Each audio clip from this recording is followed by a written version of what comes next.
Morning VC, George back with another video. Today I'm going to show you, as I've only bought 3 albums this week, terrible. I'll show you, LPs, other VC members shown I quite fancied. So these are nothing to do with the VC members, so sorry if I didn't pick an album that some of my favourite guys have shown. Things stay in your mind and you don't remember something, you go, I'll get that in the future, you know, or I'll get that Van Morrison to fill that hole. So things that people show just stick in there. So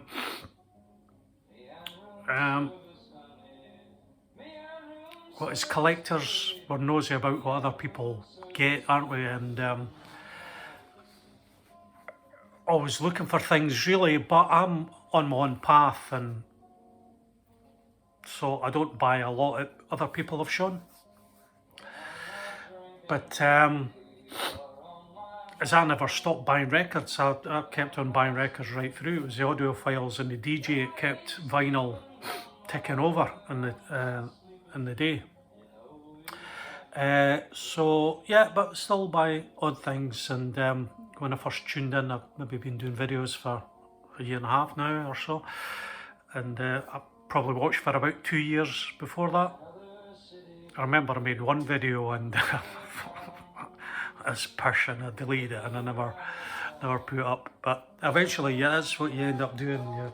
You're not very confident. You watch for 2 years or 3 years, and eventually, either it takes over your life, and you just go, fuck it, I'm not going to watch any more videos, or just get involved. And so, yeah, one of the first guys I watched, I suppose the big guns come up first when you start watching Vinyl Community, and James Buttery was one of the first guys, and I really like what James Shows did at the time, because I was really getting into jazz and a bit of world music and just the different things he shows.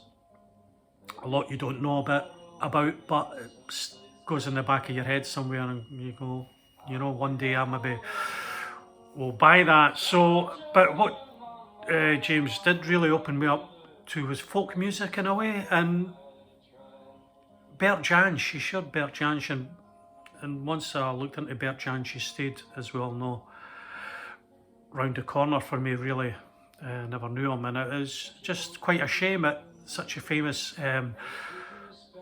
man in folk came from that area and didn't know nothing about him.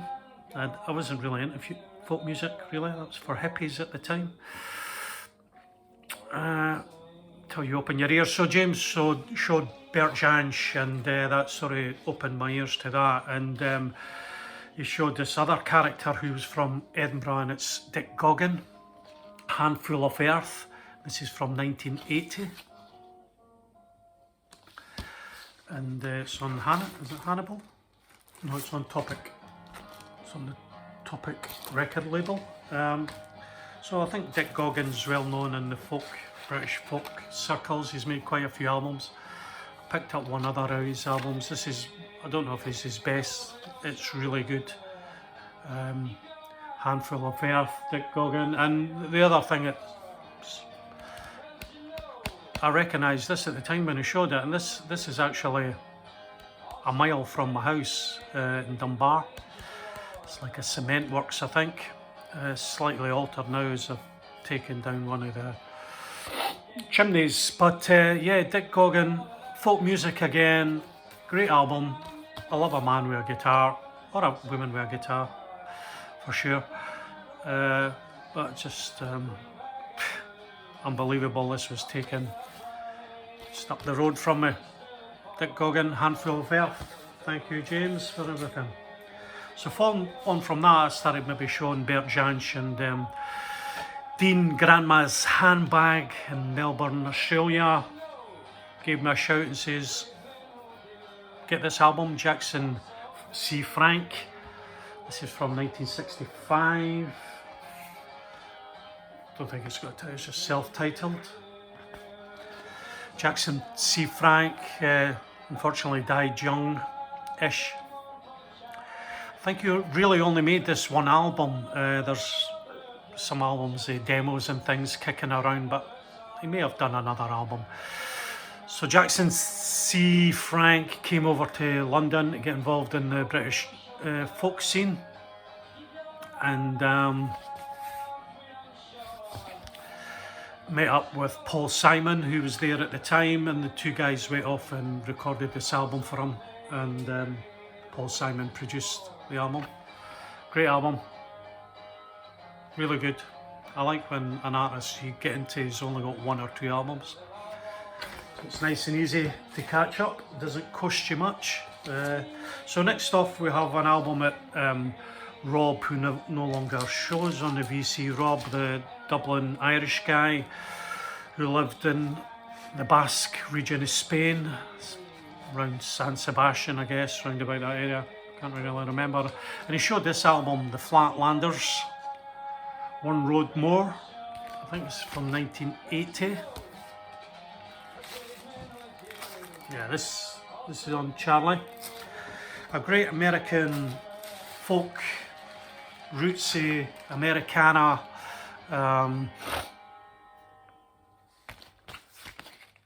yeah, folk country Americana. And we have Joe Ely here from before he joined the Eagles, Flatlanders, and just Rob told a great story about this, and one of the stories was about, I think, the track Dallas. I can't remember the story, but I'm flying into Dallas and the lights and whatever. I think Rob told a funny story about it. So, yep, come back, Rob. Your reviews are missed. So this was the Flatlanders from Rob. Can't remember his second name. One Road More. Great country American blues. Better than the Eagles. Next off we had an album shown by Mazzy. Nice to see he's got himself a decent hi-fi amp now. Coming into the audiophile world. Better late than never. So I've been wanting to get into harp music for a while. Sure, this is one of my favourite albums last year or year before. I've been wanting to, but not knowing what to get harp music wise, and this is by Joanna from 2006. Just the cover itself I think was enough to pull me in, and it's done in the sort of English Canterbury style, sort of medieval music. She's a modern player though, and it comes in a beautiful book, the lyrics and everything there. And the album's called Wise, Y-S, is, would that be said is or wise? Wise, I'm saying Wise, Y-S. It's a double album, it's said from 2006, and Joanna Newsom does vocals, quite a unusual vocal style, but really good. Pedal harp, and there's various strings and orchestra parts on it, and it's produced by, what's his name, Van Dyke Parks. So beautiful album cover, and recommended by Mazzy. Fantastic album. Folky again. So one of the guys I followed for a long time and got a couple of albums. I'll not show one because one was a blues album I've shown a couple of times. Well, I've showed this too. The man is Tone Scott. Everybody knows Tone, I guess. And I've been swithering over this album for a while. Vanessa Fernandez, Use Me. I think Vanessa's had 3 albums. It's the only one I've got at the moment. See, I've shown this before. It's on Groove Note, which is an audiophile label, and it's mastered by Bernie Grundman. on 1/4" analog master tape. So I knew about Vanessa and was swithering over her for a while, and Tone showed this, and I said to him, I says, get it. So I had to do as I was told, and yeah, no regrets. Vanessa Fernandez used me, show you the Groove Knot label, quite nice. So, of the reels there, I think it is. Can't remember if this is on the 45 or 33, doesn't really matter. Yeah, 3 albums, and the songs, they're basically a lot, mostly it's done in a jazz style, but it's she sings a lot of soul songs written by Marvin Gaye, Curtis Mayfield, Tony Joe White, Al Green, Bill Withers, Use Me, Al Cooper. Now she does Queen's song Cool Cat by John Deacon and Freddie Mercury, another Curtis Mayfield.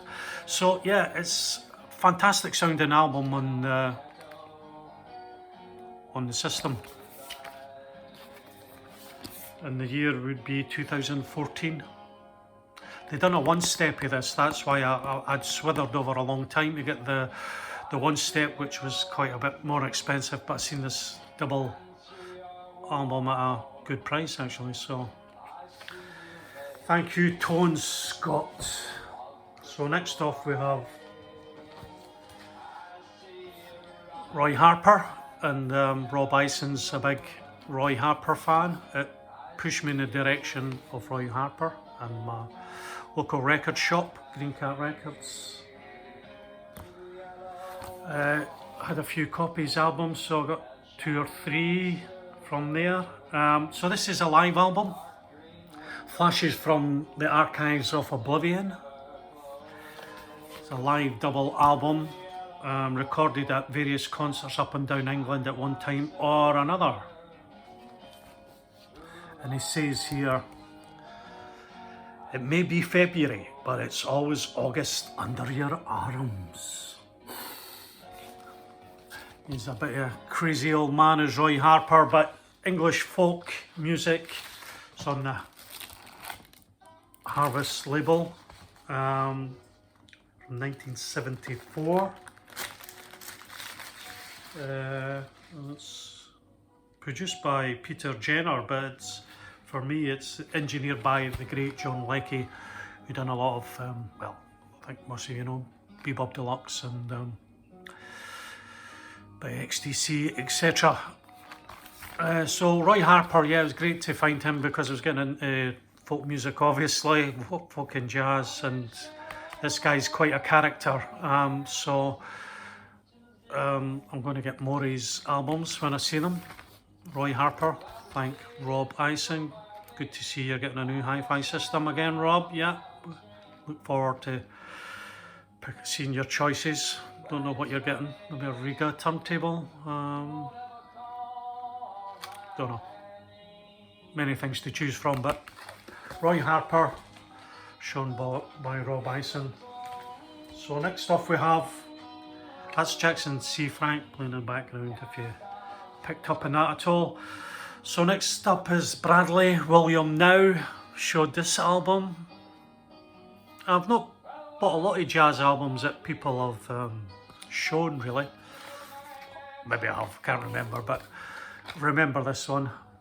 Sonny Rollins, soundtrack to the 1970s English movie Alfie. Sonny Rollins recorded this back in the US, conducted by Oliver Nelson. It's on the beautiful Impulse label.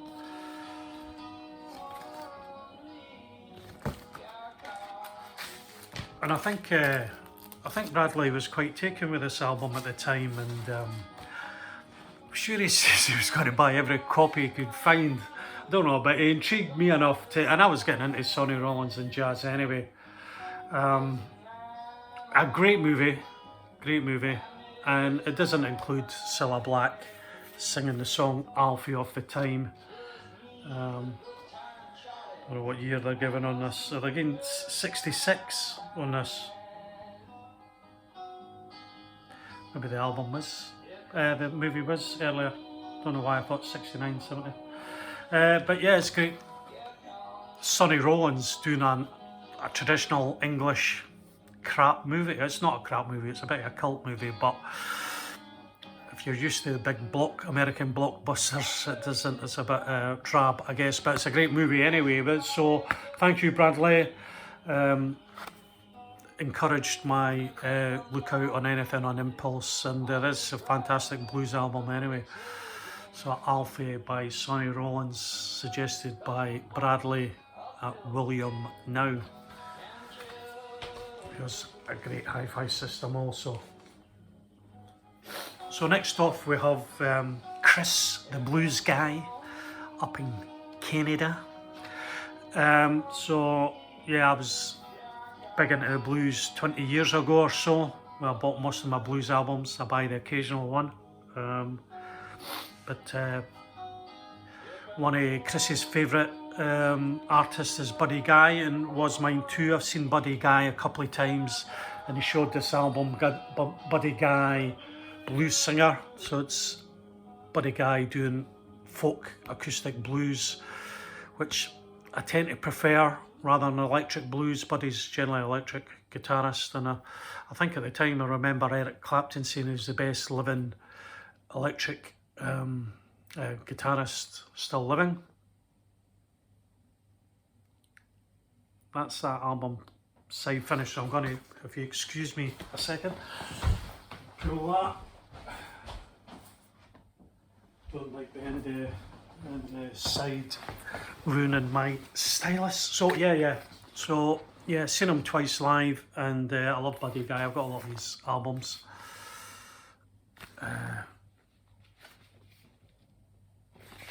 And I'll show you the label. It's the custom label there, and your usual 180 grams. And the nice wee 2-page lyrics and insert.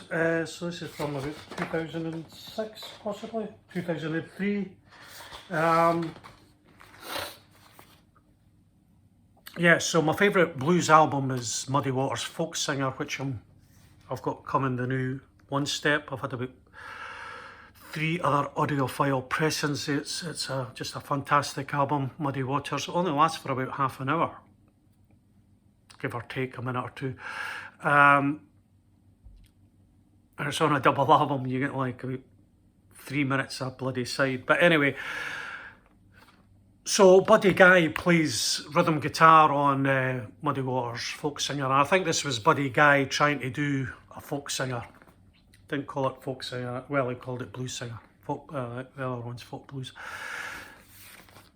And it's a fantastic album, great. My only criticism is I would have kept it a wee bit more like Muddy's and just done a single album. If you try to get in there. But anyway, thank you, Chris. Picked it up. Buddy Guy, blues singer. So 2 to go.